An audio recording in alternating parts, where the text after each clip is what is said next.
हजरत उमर जैसा बंदा 24 लाख मुरब्बा मील का हुक्मरान और शाह रूम को खत लिख के कहता है मैं मिन्नत नहीं करता, मैं हुक्म देता हूं। ना तगड़ा बंदा। जंगे कादसिया के लिए हजरत साहब भी नबी वकास को भेजा, फतुह शाम पढ़ के देखे। हजरत उमर बड़े परेशान है, इतने दिन हो गए कोई रिपोर्ट ही नहीं आई। अब तो मोबाइल है ना, तो 1 मिनट की रिपोर्ट लें आप, बल्कि आप 1 मिनट की फोटो लें आप, रिपोर्ट तो दूर रह गई। हजरत उमर फारूक रज़ी अल्लाह तआला अन्हु बड़े परेशान है कि कादसिया में हजरत साहब बिन नबी वकास के साथ लोग जिहाद करने गए, रिपोर्ट कोई नहीं आ रही। इतने परेशान थे कि बाहर निकल के ना उस रास्ते पे बैठ जाते जो रास्ता कादसिया की तरफ से आता था। जो भी आता जाता पूछते जंग के क्या हालात हैं। उधर जब अल्लाह ने फतह दे दी ना, तो हजरत साहब बिन नबी वकास रज़ी अल्लाह तआला अन्हु ने एक कासिद को खत दे के भेजा, कहने लगे उमर के पास जाओ, उन्हें इत्तला दो कि अल्हम्दुलिल्लाह अल्लाह ने इस्लाम को फतह अता कर दी। ये हजरत उमर को जाके देना, वो बड़े परेशान होंगे। वो जो उस जमाने में इस तरह होता था कि कई दूर दूर से सहाबा जो दूसरे शहरों के मुल्कों के रहने वाले होते थे वो भी आके शामिल हो जाते थे जिहाद में। कोई 1 दफा मदीने आया, कोई 2 दफा आया, फिर अपने अपने इलाकों में। बहुत सारे लोगों ने ज्यादा दफा हजरत उमर को देखा भी नहीं था। वो जो कासिद खत लेके आया था ना, उसने 1 दफा देखा था, हजरत उमर बूढ़े हो गए, वो पहचानता नहीं था।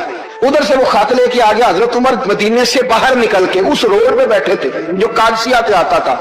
जब उस आदमी को आते देखा तो हजरत उमर उठ के खड़े हो गए, फरमाने लगे कादसिया से आ रहे हो?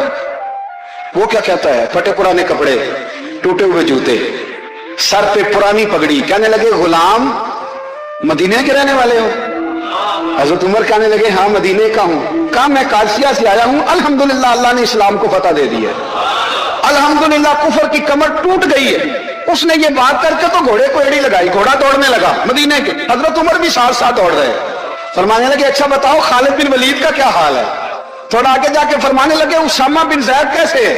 वो कहते ठीक है। फिर उसने और घोड़ा, उमर साथ साथ दौड़ रहे हैं, साथ साथ 24 लाख मुरब्बा मील का हुक्मरान, एक जूता पैर से निकल गया, उमर दौड़ रहे हैं। आगे जाके पूछते हैं साद बिन नबी वकास का क्या हाल है? तो हुजूर वो भी ठीक है। कितने लोग मेरे शहीद हो गए मुसलमानों में से? कहने लगा सही गिनती का नहीं पता, ये लफ्ज अदा होते होते मदीने की सरहद आ गई। लोगों ने उमर को घोड़े के साथ दौड़ते देखा तो कहा अमीरुल मोमिनीन क्यों दौड़ रहे हैं? वो गुलाम छलांग लगा के नीचे आया, कदमों में बैठ गया, कहने लगा हुजूर आपने बताया ही नहीं आप अमीरुल मोमिनीन है। आप फरमाने लगे क्या बताता? मैं तो ऊंट चलाने वाले का पुत्र हूं, क्या बताता? वो उमर हूं जिसने अपने गुनाहों का हिसाब देना है, क्या बताता? जो साद बिन नबी वकास को जिहाद पे भेज के कुछ बुज़दिलों की तरह घर में बैठा है, क्या बताता? कोई हैसियत नहीं, कोई ताब। तूने अच्छा किया, तू तो मुजाहिद था, मुझे साथ साथ दौड़ाया, तूने अच्छा किया।